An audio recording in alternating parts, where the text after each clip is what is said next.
First of all నేను America ప్రేక్షకులకు thanks చెప్పాలి. నా 1 అనే సినిమా ఇక్కడ కనుక 1 నేను ఒక్కడనే కలెక్ట్ చేసి ఉండకపోతే ఇక్కడ నాకు ఇంకో సినిమా ఉండేది కాదు. ఆ విషయంలో మీరు చాలా హెల్ప్ చేశారు. Thank you so much. ఈ సినిమా సంబంధించి ముందు దిల్ రాజు గురించి చెప్పాలి. నాతో మొట్టమొదటి సినిమా తీయడానికి ఇప్పుడంటే డైరెక్టర్స్ అందరికీ చాలా అవకాశాలు వస్తున్నాయి. అప్పుడు కొత్త డైరెక్టర్కి అవకాశం ఇవ్వాలంటే చాలా డౌట్ పడేవాళ్ళు. అలాంటి టైంలో నాకు సినిమా ఇచ్చి నాకు నిలబడినందుకు థ్యాంక్ యూ సో మచ్. పాత మాట అనగాని ఎంత తీసినా ఆయన రుణం తీర్చుకోలేను ఈ జన్మలో నేను. థ్యాంక్ యూ సో మచ్ రాజు గారు, లవ్ యూ. శంకర్ గారు సార్, మీరు నాకు మొట్టమొదటి ఫిల్మ్ఫేర్ అవార్డు ఇచ్చారు. నాకు మీరు నేను ఫస్ట్ తీసుకున్న ఫిల్మ్ఫేర్ అవార్డు మీరే. మీ సినిమాలు చూస్తూ పెరిగాం. అంటే నేను ఎప్పుడు తెలుగులో చిరంజీవి గారు ఎప్పుడైనా శంకర్తో ఎందుకు సినిమా చేయరు అసిస్టెంట్ డైరెక్టర్ ఉన్నప్పుడు, నేను అసిస్టెంట్ డైరెక్టర్ ఉన్నప్పుడు నేను చిరంజీవి గారు పెద్ద ఫ్యాన్ని. అప్పుడు ఏంటి శంకర్ గారు ఒక సినిమా చేయొచ్చు కదా తెలుగులో, చిరంజీవి గారు చేయొచ్చు కదా అని మేము ఎప్పుడు ట్రై చేస్తుండేవాళ్ళం. ఎప్పుడవుతుందో ఆలోచించేవాళ్ళం. అలా ఒక్కసారి నాకు చరణ్ తెలుసా శంకర్ గారితో సినిమా చేస్తాను చెప్పగానే మేము ఎంత ఆనందపడి గంతులేసామో మీకు తెలియదు. నాకు తెలిసి ఆ న్యూస్ మొట్టమొదటి నాకే చెప్పాడేమో చరణ్, నాకు తెలిసి. ఈజ్ లైక్ చాలా ఆనందపడ్డాం. అండ్ థ్యాంక్ యూ సార్, ఈ సినిమా చేస్తున్నందుకు, తెలుగులో చేస్తున్నందుకు, ముఖ్యంగా చరణ్తో చేస్తున్నందుకు thank you so much sir. Surya garu, actually మీ ఖుషికి నేను చాలా పెద్ద ఫ్యాన్. ముందు అంటే నేను పెద్దగా అసిస్టెంట్ డైరెక్టర్గా పెద్ద సినిమాలు చేయలేదు. రైటర్గా వచ్చి డైరెక్టర్గా అయిపోయాను. సో నేను ఒక 2-3 సినిమాలు పెట్టుకున్నా డైరెక్టర్ అవడానికి. ఏంటి, ఏ సీన్ ఎలా తీయాలని.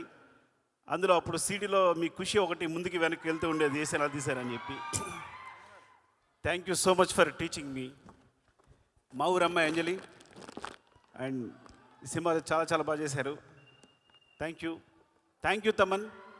నేను కొంచెం క్లిష్ట పరిస్థితిలో ఉన్నప్పుడు, ప్రాబ్లం ఉన్నప్పుడు ముందుకు వచ్చావు. నేను యూజ్ చేసుకోలేకపోయాను, కానీ నేను రెడీగా ఉన్నాను చేయడానికి. తను వచ్చాడు, ముందుకు వచ్చాడు. Thank you so much Thaman. And ఇంత మంచి మ్యూజిక్ ఇచ్చినందుకు, ఇంత మంచి సాంగ్స్ ఇచ్చినందుకు గేమ్ చేంజర్కి.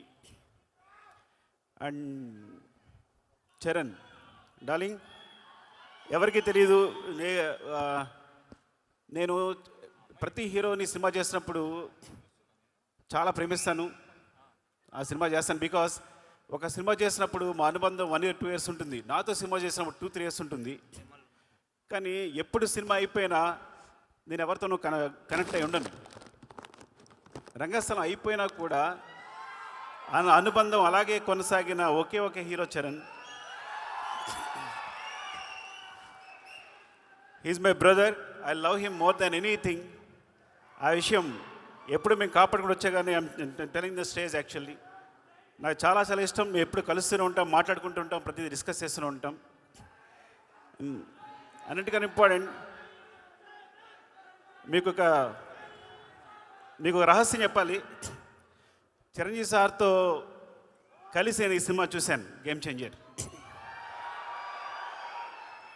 సో ఫస్ట్ రివ్యూ నేనే ఇస్తాను మీకు. First half awesome,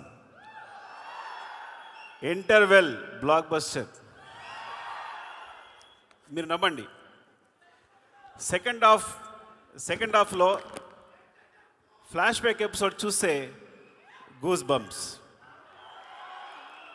phenomenal. నేను మళ్ళీ శంకర్ గారి సినిమాలు జెంటిల్మెన్, భారతీయుడు చూసి ఎంత ఎంజాయ్ చేశానో అంత ఎంజాయ్ చేసిన సినిమాని.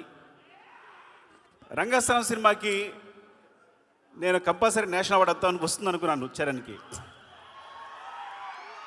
అండ్ అందరూ ఎక్స్పెక్ట్ చేసాం. సో బట్ ఈ సినిమా క్లైమాక్స్, తన ఎమోషన్ చూసినప్పుడు నాకు మళ్ళీ అదే ఫీలింగ్ కలిగింది. యాక్చువల్లీ మోర్ దెన్ తను ఎంత బాగా చేశాడు అంటే definitely he will get the national award for this performance క్లైమాక్స్కి.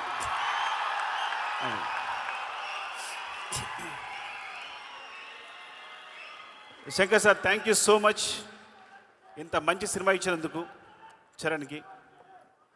And love you all. ఏమైనా మర్చిపోతే ఏమనుకోకండి. And thank you so much for your love. Thank you so much. Love you అండి, love you.